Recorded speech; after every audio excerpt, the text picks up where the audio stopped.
Hello everyone, क्या आपको पता है कि हर 100 में से लगभग 3 लोग स्कोलियोसिस से प्रभावित होते हैं। ये एक ऐसी कंडीशन है जिसमें रीढ़ की हड्डी सीधी होने की बजाय एस या सी शेप में मुड़ जाती है। ये बहुत कॉमन है, लेकिन ज्यादातर लोगों को इसके सिम्टम्स या ट्रीटमेंट्स के बारे में पता नहीं होता। तो आज चलिए स्कोलियोसिस को समझते हैं। सबसे पहले स्कोलियोसिस क्या है? स्कोलियोसिस तब होता है जब रीढ़ की हड्डी एक तरफ झुक जाती है, जिससे शरीर में असंतुलन पैदा हो जाता है। अब स्कोलियोसिस क्यों होता है? ज्यादातर मामलों में इसका कारण पता नहीं होता, जिसे आइडियोपैथिक स्कोलियोसिस कहते हैं। लेकिन दूसरे कारणों में कंजेनिटल स्कोलियोसिस शामिल है, जहां जन्म से ही रीढ़ की हड्डी असामान्य होती है। न्यूरोमस्कुलर स्कोलियोसिस, जो सेरेब्रल पाल्सी जैसी न्यूरोलॉजिकल कंडीशंस के कारण होता है, और डिजेनरेटिव स्कोलियोसिस उम्र बढ़ने के कारण रीढ़ की हड्डियों और डिस्क के घिसने डिजेनरेशन की वजह से होने वाला स्कोलियोसिस है। तो स्कोलियोसिस के लक्षण क्या हैं? अगर आपको एक कंधा या कूल्हा दूसरे से ऊंचा दिखे, शरीर एक तरफ झुका हुआ हो, रीढ़ की हड्डी सीधी न दिखे या पसलियां एक तरफ ज्यादा उभरी हुई हो, तो ये स्कोलियोसिस के संकेत हो सकते हैं। गंभीर मामलों में पीठ दर्द या सांस लेने में तकलीफ भी हो सकती है।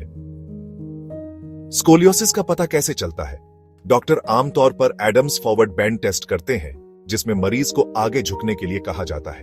एक्सरे या एमआरआई भी स्कोलियोसिस की पुष्टि कर सकते हैं। स्कोलियोसिस में मैनेजमेंट के कई ऑप्शंस होते हैं, या तो ऑब्जर्वेशन या फिर बिना ऑपरेशन के इलाज जैसे कि ब्रेसिंग या फिर सर्जिकल मैनेजमेंट। हल्के स्कोलियोसिस में अक्सर केवल निगरानी की जरूरत होती है। मध्यम स्कोलियोसिस का इलाज ब्रेसिंग से किया जा सकता है, जो रीढ़ की हड्डी को सीधा रखने में मदद करता है और कर्व को बढ़ने से रोकता है।